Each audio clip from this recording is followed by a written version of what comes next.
Hi,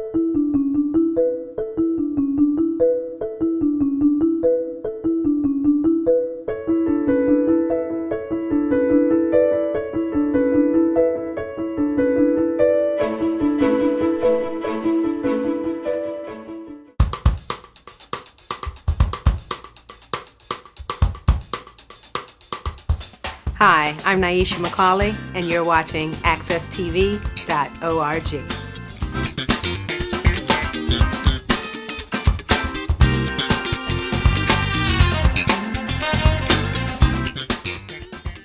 Hello, I'm John Mason, and welcome to Downtown with John Mason. My guest today is Ken Krayeske. Krayeske. Close. Yeah, thank you. I did that on purpose. Social activist, lawyer, columnist, blogger. Ken, your column, 40-year plan. Yes. Okay. What does it mean? Oh, it's not going to happen overnight, John. Why'd you get 40 years? Well, some friends of mine, an old Hartford hand named Matt Blood and a current Hartford hand named Joe Barber, we were having a beer at the Spigot one night about 12 or 13 years ago, and we were talking about what would it take to bury I-84. And why would you want to bury I-84? Because it destroys the fabric of the city. Mm-hmm. How so? How so? It's cut a line that, like, if cities are pedestrian-based, human-scale infrastructures where we live and work and recreate, to introduce automobile-based infrastructure into it, what you did is look at an overhead map of the city of Hartford, and I-84 just comes through the city and severs it in a north-south. Well, does this go back to the G. Fox lady Auerbach? They said that she revamped the. Well, it's not even her though. It's the Federal Department of Transportation in the United States Department of the. But I mean, you're talking about the early 1900s. No, 1950s is when the Eisenhower Interstate System came in. Okay. And I mean, the Eisenhower Interstate System is fundamentally a transportation system, but it's also a system to move troops around, and that's why they built it, is for quick troop movement. So what they did is they said, well, let's just bisect cities. And so what they did is you've got, I mean, think about all the parking lots. Remember the Bud Ugly building? Yeah. Think about how that is a dead zone that separates Main Street downtown from like the north end. Or think about how think about the Etna Viaduct, and think about how the Etna Viaduct severs. I don't want to talk too long on this, but what I'm saying is, where would you, at this point, where would you put that? In other words, how you have to have highways. You have no, you don't. Oh, stop the film. What do you mean? No, you don't. Why? Well, because we're so dependent on automobiles. What if Hartford used to have How would you get from Hartford to Boston without 84? Okay, in the city, I agree that you may need automobile-based infrastructure to go from Hartford to Boston, but do you need a highway to go from Prospect Street to Trumbull Street? Okay, so you're saying reduce the ramps? Just you know what, in Milwaukee, what they've done is they've cut out a section of the highway. So not to get into that, I'm a believer that at first the 40-year plan said, well, how long is it going to take us to bury I-84, meaning like the big dig in Boston. Right. And then my thought lately has been, well, forget about it. I don't even want to bury it. I want to eliminate it.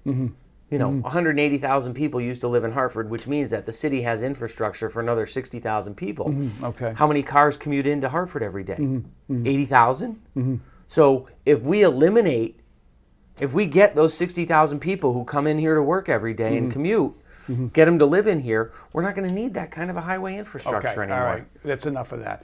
But that's what the 40-year plan is originally, and then I thought about it more, and I thought, I'm when I started it, I was 32, and started the column. Yeah.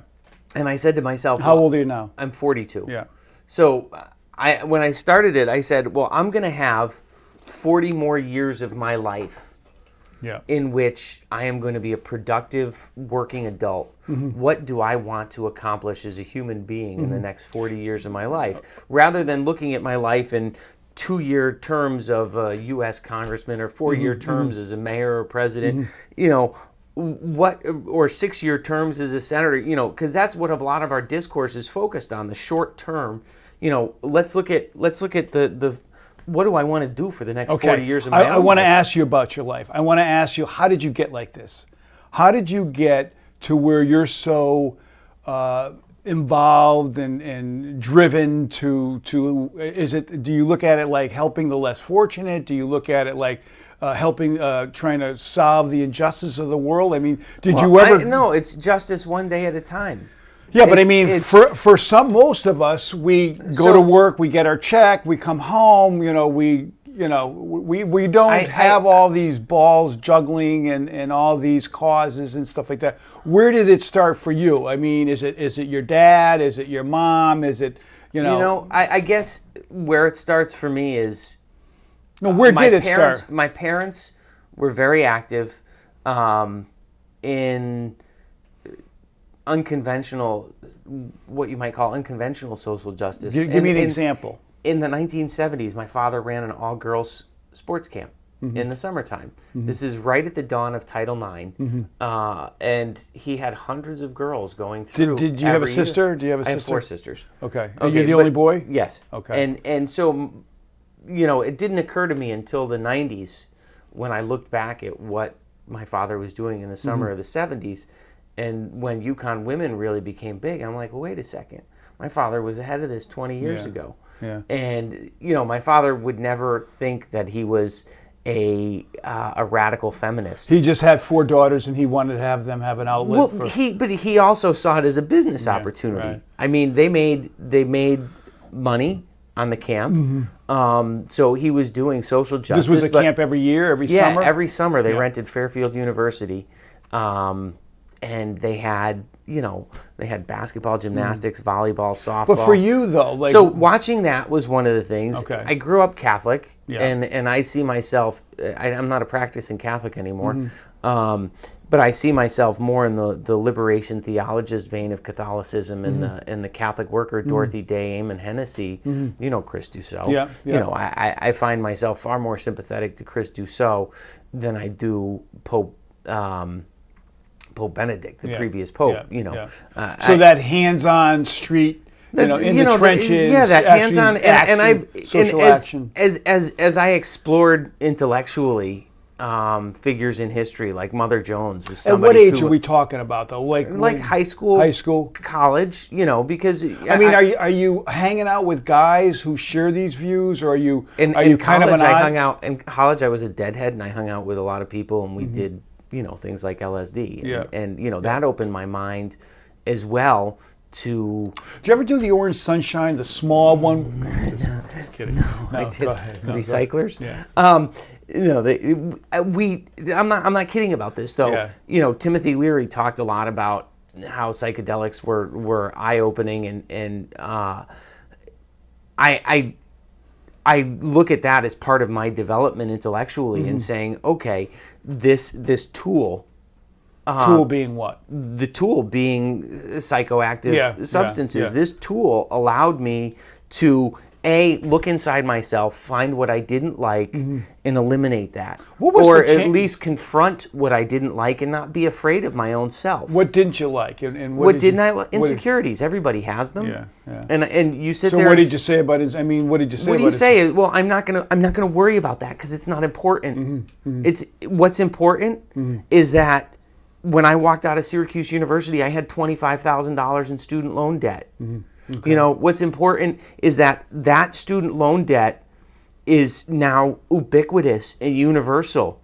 And we were one of the first sets of students. My aunt, I shouldn't say my grandmother, my aunt graduated the University of Connecticut in the early 1960s. She paid $200 a semester. My father went to Central in the 50s. He paid $200 a semester. What's your point? It's unjust right now. Tuition. The skyrocketing tuition that we've seen in the last 30 years is completely and totally unjust. So when I walked out of college and I started paying my student loan checks and paying it back, I'm sitting there saying, okay, did I go to this class that I'm paying for? Was I hungover for this class that I'm paying for? Yeah. Did I do the work Did I get every dollar out of this class? So when I went to law school, you can be absolutely certain that I didn't miss a class, that I paid attention and I did all my homework and I read, because every month I write out a $340 check to the United States federal government. Obama's administration is going to make $127 billion this year on student loans. That's absolutely unjust. Okay. All right, let me and stop so, like, to me, finding the injustices I'm passionate about and working for those. Give me your top 3 injustices. Give me what really bugs you. Economic injustice absolutely infuriates and give me an me. example of that. Well, you want to talk about the wealth gap? Do you want to talk Just about for a quick minute, though? I mean, the 0.01% of the people basically running our country. A scientific study from Princeton came out this week that says we're an oligarchy. Throw out your ideas. And oligarchy is what again? Oligarchy is a type of government that's run for the rich by the rich, right? We're an oligarchy. In what you've long believed. How do we change that, though? I mean, you have revolt. a lot of That's it. In what form, though? In what form? So Christopher Hedges, are you familiar with Mr. Hedges? So he was a he died, right? No. He's a Pulitzer Christopher Prize. Hutchinson. Chris Hutchinson. No, Chris Hutchinson was a socialist who ran for. Who was the writer who died?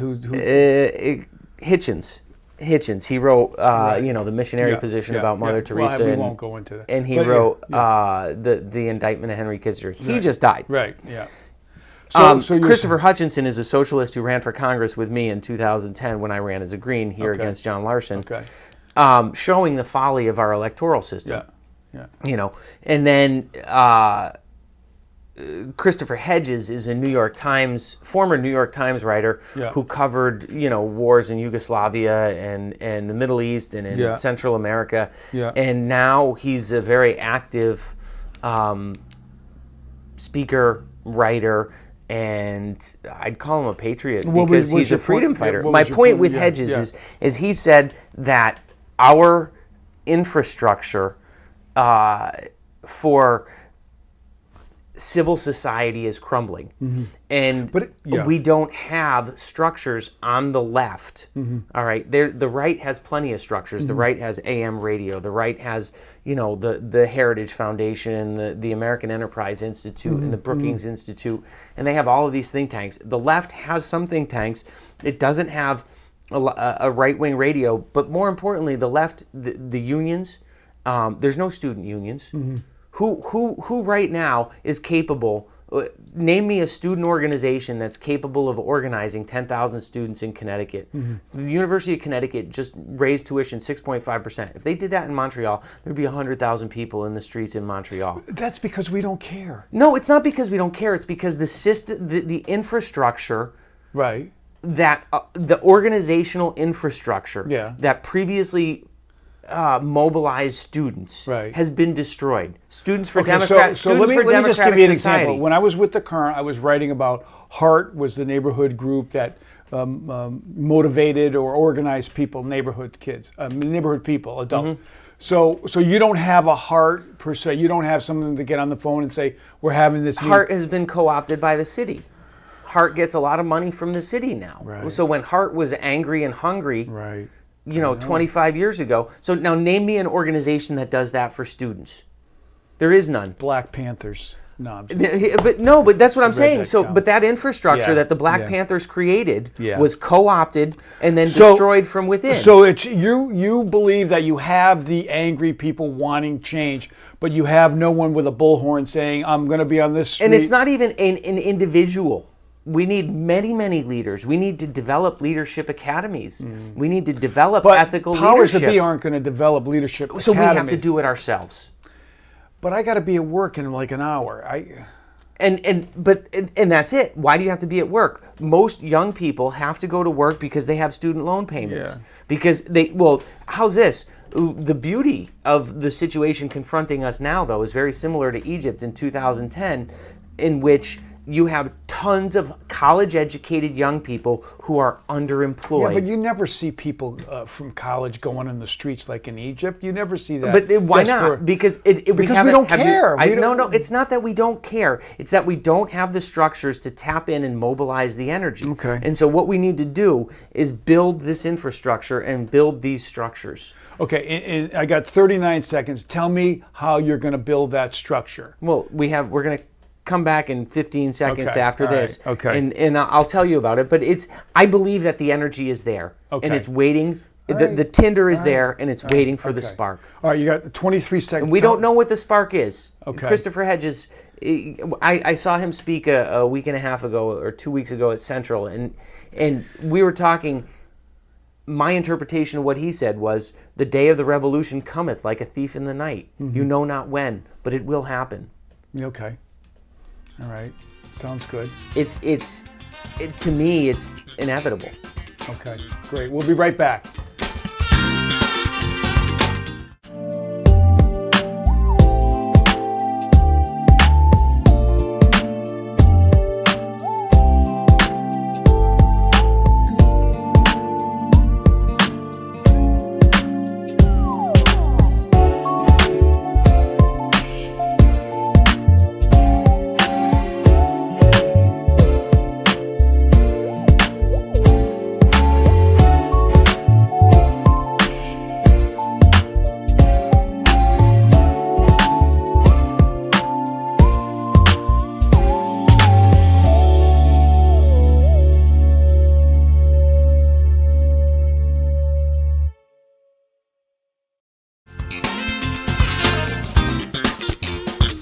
Hi, I'm John Mason. We're back with Ken Krayeske.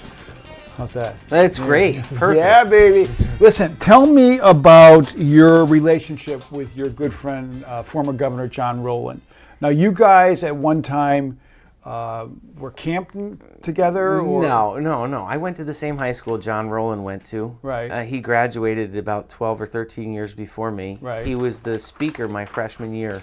When at Holy Cross High School in Waterbury, I said I got a Catholic education. No vacationing families together. No, never. That must have been a rumor. Yeah, I've never. Okay. The guy wouldn't touch me with a 10-foot pole. So give me your opinion of his recent indictment. He's had a lot of hard times. In 2012, I filed a complaint with the Federal Elections Commission and the Federal Communications Commission because I felt that it was very clear that he took money from Lisa Wilson Foley's husband. Mm-hmm. And hid his campaign activities, and then turned around and used airtime on WTIC. And WTIC, through the concept of principal agent liability, is then on the hook for giving an airtime donation to Lisa Wilson Foley's campaign. So there had to either be a disclaimer on the air that this is a paid campaign message, and there wasn't. So are you surprised by that, by him? No. I mean, I thought after what he went through with the hot tub... What I'm surprised about is that American exceptionalism prevents the American public from sometimes seeing the venality and corruption of its own leaders. I'm ashamed, and Connecticut should be ashamed that we put this criminal, this sociopath, this liar in office for 3 terms, and we believed him. Yeah. What about the whole redemption thing? I don't believe it. Okay. A tiger can't change his stripes. My English teacher used to, that's right. A leopard can't change his stripes. No, either way, a leopard can't change his spots. A tiger can't change his stripes. Okay. Leopards have spots. But tigers have what stripes. about I learned my lesson? Jesus I don't has believe changed it. my life. I don't believe it. I'm gonna have to sneeze. Go ahead. Excuse me. I don't generally think... You don't believe it in people, you don't believe it in especially him. Not when you're... Where was the humility? Where was the penance? Where was the apology? He never gave... John Murray, I don't know if you know John Murray. He runs a newspaper in Waterbury called the Waterbury Observer. And Murray wrote a fantastic column this week. He's known Rowland since, Rowland in the early 90s. And Rowland constantly gave Murray access because Murray's a great guy. Yeah. And... Murray and him were going to sit down and write a book about his redemption, and Murray wrote a column this week that said, they never sat down? No, they worked on it for 2 or 3 years, and then Rowland got on the radio, and the project got put aside, and Murray said in a column this week. He said in 2006 when they started working on it, he said, Governor, the arrogance of power, you have to explain to people what it made you do. Mm-hmm. And he said, what you did, you mean? Yeah, exactly. What it made you do and what you did and how you got to this point. And he couldn't do that. He said, John, nobody talks to me like that.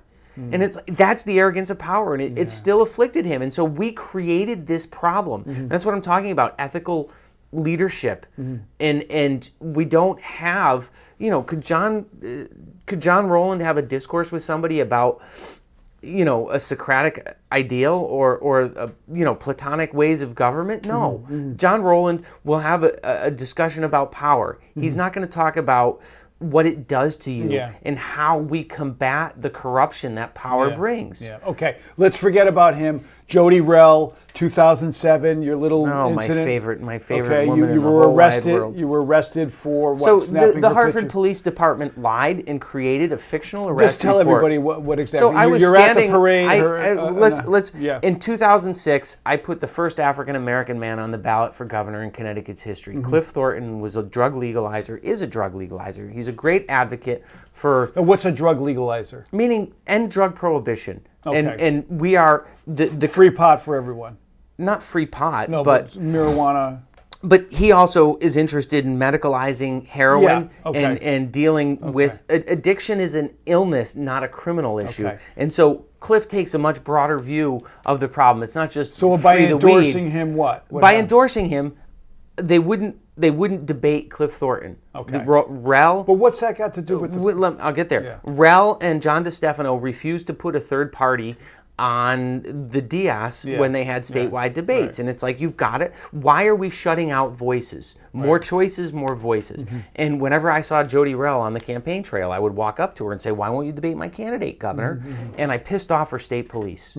Do not piss off the state police gubernatorial bodyguards. Good. Okay, it's a very good piece of advice that I'll be willing to give anybody, because if you do, what happened to me will happen to you. Okay. So I wrote on CT Local Politics, an old blog, I said, who's going to protest the inaugural ball with me? No need to make nice after watching this video of DCF children being abused by DCF staff. And abuse of children in any form really gets my goat. So the state police targeted that speech as potentially violent and dangerous, despite the fact that they knew that I was a convicted civil disobedient and that I was a pacifist and that it was political speech. It should have been protected. Okay, so what they did is the morning of the parade, they targeted me. I show up on the corner of Ford and Pearl Street with my camera to take pictures for my website, and the governor walks by me. 24 photos in 31 seconds. The governor's passed me. I turn around, I walk away, I'm surrounded by 6 cops. They said, what's your name? And I said, Ken Krayeske. And they put handcuffs on me. And I said, rightly so, young man. I said, I'm not in Damascus. I'm not in Morocco. I'm less than. You said that right there? No, I said it to myself in my own head because I said something really crazy is happening right now. All right. Okay? And this isn't the country that I live in. I'm less than a mile from my house, and I've just been surrounded by 6 police officers for taking photos. And they put me in jail for 13 hours.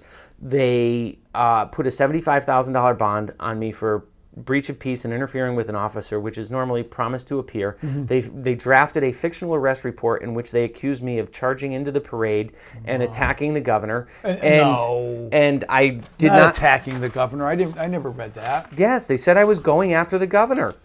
And they police are skilled liars. And what I am most upset about is the oppression and the attempts and the acts of oppression that these officers engaged in. And not only that, the entire infrastructure of oppression that kicked into gear as soon as I filed a federal civil rights lawsuit. Corporation counsel's office, outside counsel, the court system. The judge in my case only let me frame so the picture of what happened to me was that big. The judge only let the jury hear that much. And so if you're cropping out everything except for 30 seconds, and you're not going to allow me to talk about what happened before or what happened after, and the police are going to destroy documents, and Bruce Mark or Darrell Roberts, the former Hartford police chief, is going to get up in front of the legislature's public safety committee and lie. How am I going to beat that? And if my name is trumpeted in the New York Times as being a lunatic, that's the entire architecture of oppression that comes into play when this occurs. And for 7 years, I have fought this. I finally got a cop to apologize to me. Brian Foley apologized to me in public in front of 200 people on December 6, 2013. I get him in a deposition and I say, "Why'd you apologize?" He said, "Because you're pathetic. And I felt bad for you." He said, "I got a raw deal." And I said, "What's a raw deal?" And he said, "An Arnold Schwarzenegger movie from the 1980s. So as soon as you put a cop under oath and you ask him to tell the truth, they're going to lie. And this is what we should be infuriated about. And this is a different kind of economic injustice, because what we were doing with the Thornton for Governor campaign was looking for, because the war on drugs is a racial war. It's a genocidal policy, and it's designed to prevent people who don't look white from obtaining the economic benefits of being white. Who are your heroes? Who are my heroes? Yeah, who do Ralph Nader has to stand at the front of the line.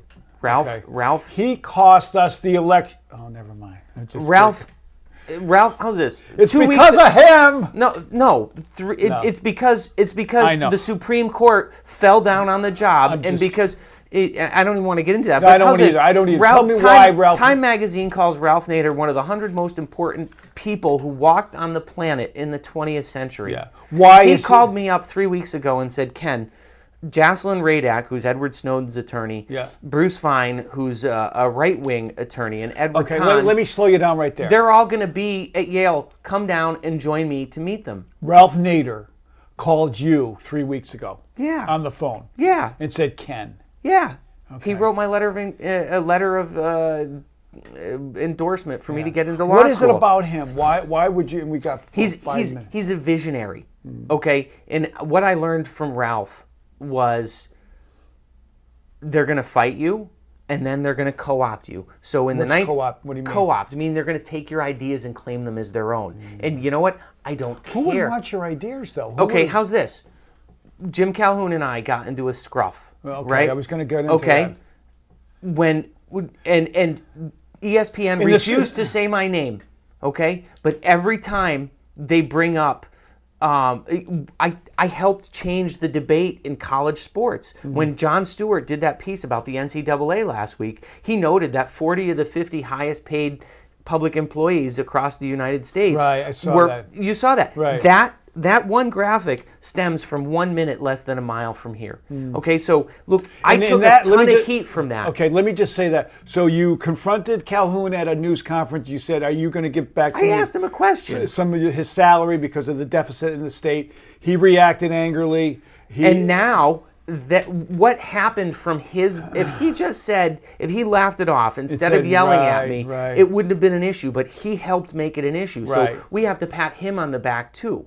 And say, "Gee, thanks, Jim," because otherwise people ignore me. You took a lot of heat because they felt that you lied. I wasn't to get a journalist. In there. Exactly. And when you saw that, you had to laugh at it and say, "I've known Ken. He's a good journalist." And I hope, at least that's what I hope you thought. So John. what came out of that? What came out of that is that the New York Times suddenly began writing stories about whether or not college coaches are paid too much. So what Ralph taught me, I worked for his presidential campaign in 2004. I've known him since he's from Winstead. I used to cover Winstead, and I've known him since John Rowland tried to shut down Winstead Memorial Hospital, and he succeeded. So in conversation, working for Ralph's presidential campaign and getting to talk to him, he's like, "Look, first they fought me on auto safety. Then they realized they could sell more cars if they said that they were safe. And then they said he was gay. Then they tried to have a prostitute get him in a cookie aisle at a supermarket, and it's absurd. Was it a cookie aisle? Though? It was a cookie aisle. It was a cookie aisle, which is chocolate chips and Nader. And so, but Ralph to me is somebody who is very passionate, selfless, and has done more good. Seatbelts cross borders. If you go to Damascus or if you go to Egypt, you get in a car and you have a seatbelt there. That's because of one guy. But he needs a girl. He doesn't. We have to. No. All right. He's a monk. As far as I can tell, the guy's a monk. He's a civic monk. His religion is justice. Okay. So underneath Ralph Nader, and we have 2 minutes. Underneath Ralph, who, you know, because I have a personal relationship with Ralph, and I consider him a titan of you know, the last 50 years. Nader. Well, you know, you'd throw in Martin Luther King, you'd throw in Malcolm X. Give me somebody here. Give me somebody, you know, here in Connecticut. Yeah, like somebody local. Well, actually, I guess we're national. We're world. We're international. Yeah. You know, Gandhi. I've read a lot of Gandhi, and I look up to what his selflessness and his leadership. You know, other like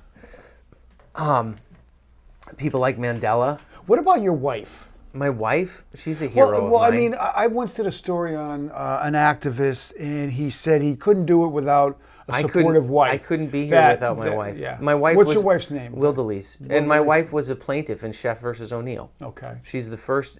So Milo Sheff is the first name plaintiff. My wife is the second name plaintiff. All right. So my wife is steeped in a very